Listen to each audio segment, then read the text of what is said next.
नमस्कार दोस्तों, कैसे हैं आप सभी। आशा करता हूँ स्वस्थ होंगे। आज हम फिर अपने विषय के साथ आपसे चर्चा करेंगे। तो हम जो MPLRC में संशोधन विधेयक सन 2018 के संबंध में चर्चा कर रहे थे, इसी के क्रम को आगे बढ़ाते हुए आज हम बात करते हैं मध्य प्रदेश भू राजस्व संहिता संशोधन अधिनियम 2018 के संबंध में, जिसका बिंदु 4 तक हम चर्चा कर चुके थे।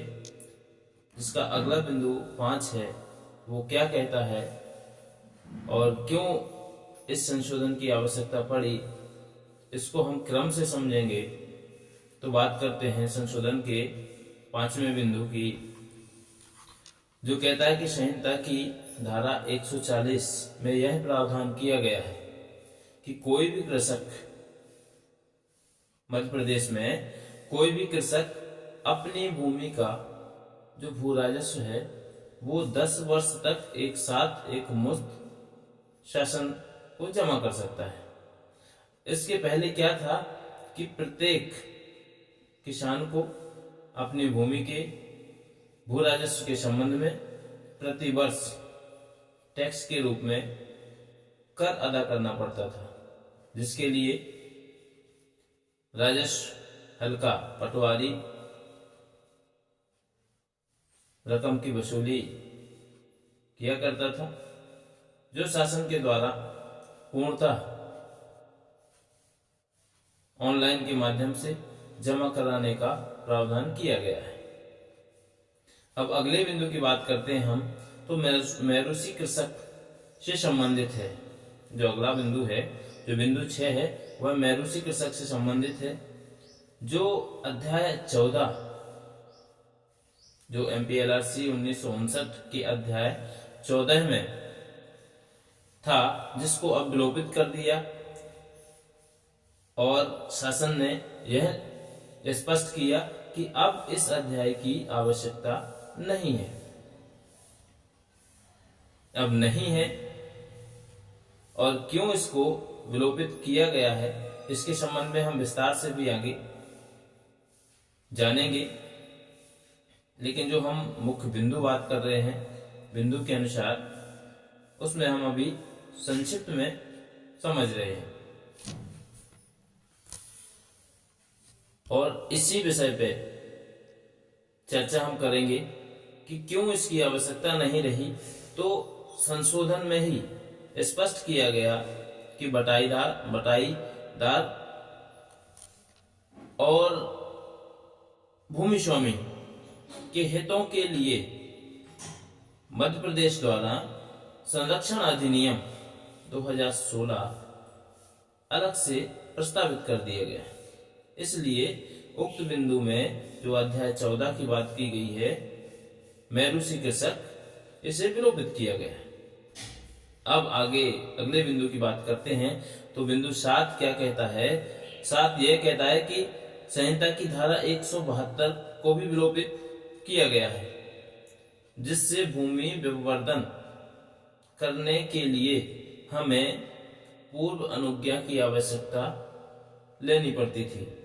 जो पूर्व संशोधन के पूर्व नियम था वह यह था कि हम अपनी अगर भूमि को विपवर्तन यानी कृषि भूमि से अगर किसी और मद में अपनी भूमि दर्ज कराना चाहते हैं, जैसे कि व्यवसायिक है या आवासीय है, तो अगर हम किसी और मद में अपनी भूमि दर्ज कराना चाहते हैं तो जिसके संबंध में हमें पहले अनुज्ञा प्राप्त करनी पड़ती थी, शासन के अधिकारियों से हमें अनुज्ञा प्राप्त करनी पड़ती थी। अब अनुज्ञा प्राप्त करने के संबंध में समय लग जाता था, तो शासन ने सोचा कि अब इसकी आवश्यकता नहीं रही और अब अनुज्ञा के बगैर सीधे भूमि स्वामी अपनी भूमियों का आसानी से विवर्धन करा सकता है। जो अगला बिंदु है, इसकी हम बात करते हैं कि नगरीय क्षेत्रों में दखल रहित सरकारी भूमि के बेहतर प्रबंध हेतु जिला अधिकारी कलेक्टर महोदय को प्रबंधक के रूप में बनाया गया है। वह उस उक्त भूमि का समुदाय के प्रति, समाज के प्रति और शासन के प्रति सही उपयोग कर सकेगा, जिसकी देखरेख के लिए कलेक्टर को नियुक्त किया गया है।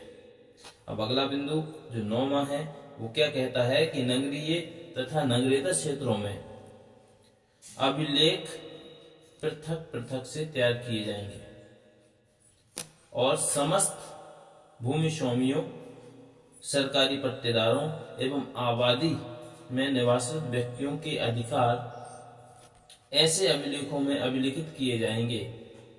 भू अभिलेखों में अशुद्ध प्रविष्टियों को भी शुद्ध किया जाएगा।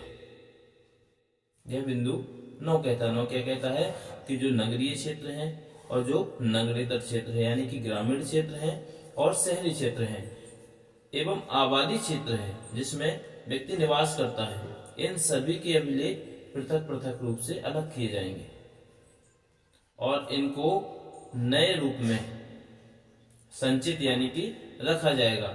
और जो आबादी क्षेत्र हैं, नगरीय क्षेत्र हैं, नगरेतर क्षेत्र हैं, इनके अभिलेखों में जो अशुद्धियां आ गई हैं या जो अशुद्धियां हैं उनको भी शुद्ध किया जाएगा।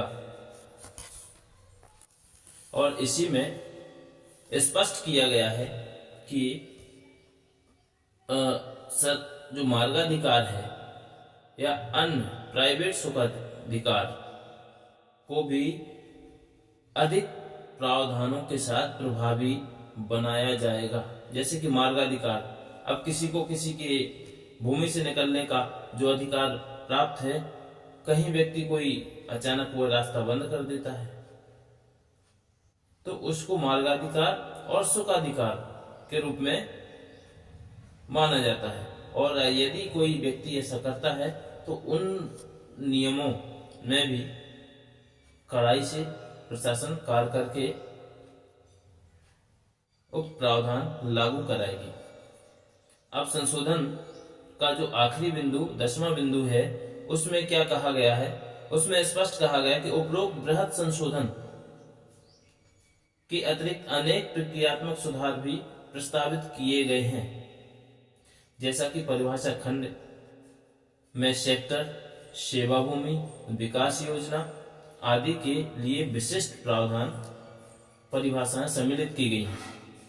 नए उपखंड के सृजन की प्रक्रिया को भी नई तहसील के सृजन के पूर्ववर्ती उपबंधों की समान प्रस्तावित किया गया है। शुद्ध भू राजस्व की वसूली के लिए भी प्रभावी उपबंध किए गए हैं। इस तरीके से हमारा जो संशोधन है वह 10 बिंदुओं पर है, जिसमें बहुत बृहद रूप से मध्य प्रदेश भू राजस्व संहिता MPLRC में संशोधन किया और नए नियम लागू किए। तो ये था हमारा जो संशोधन विधेयक सन 2018 है, जिसके माध्यम से हम बहुत से नए नियम एवं प्रक्रियात्मक कार्यवाहियों के संबंध में जानकारी प्राप्त की। अब हम बात आगे करेंगे, अपने ही विषय पर चर्चा करते रहेंगे। इस प्रकार से हमने देखा कि संशोधन अधिनियम 2018 लागू होने के पश्चात प्रशासन ने फिर देखा कि आगे की कार्रवाई को सुचारू रूप से रखा जाए और प्रशासनिक कार्रवाइयां आगे बढ़ाई जाएं, तो पुनः सन वर्ष 2019 में एक नया संशोधन विधेयक मध्य प्रदेश शासन ने वर्ष 2019 नवीन संशोधन के साथ पुनः पारित किया और हमारी मध्य प्रदेश भू राजस्व संहिता में एक नवीन संशोधन लागू किया गया, जिसके संबंध में भी हम संक्षिप्त रूप में समझेंगे कि संशोधन वर्ष 2019 क्या कहता है। और संशोधन 2019 में यह स्पष्ट किया गया कि मध्य प्रदेश भू राजस्व संहिता संशोधन अधिनियम 2018 के प्रवृत्त होने के पश्चात सरकार के ध्यान में यह बात लाई गई कि कुछ धाराओं की संशोधन में आनुषंगिक संशोधन किए जाना प्रस्तावित है, जिसमें संहिता की धाराओं में उनके सही अर्थान्वयन के लिए कुछ धाराओं में वर्ष 2019 में संशोधन कर भाषाई उपांतरण की आवश्यकता है। तो जिसका बिंदु यह कहता है कि संहिता की धारा 134 के अधीन किसी मान्यता प्राप्त सड़क या पथ पर कोई भी व्यक्ति अतिक्रमण बाधा पहुंचाने की प्रवृत्ति रखने हेतु किसी व्यक्ति द्वारा निष्पादित किए जाने वाले सुईबंध पत्र की राशि में वृद्धि की जाएगी। जो भी सड़क है शासन की या पथ है, यदि कोई व्यक्ति उक्त सड़क को बाधा पहुंचाने के उद्देश्य से वहां पर विक्रय करता है उस सुई विधि के अंतर्गत, तो उस भूमि की जो राशि है उसमें वृद्धि कर दी गई है शासन के लिए।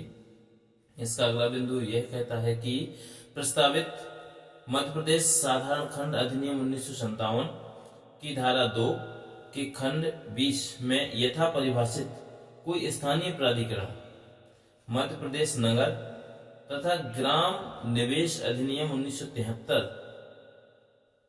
की धारा 38 तथा 64 के अधीन क्रमशः गठित नगर तथा ग्राम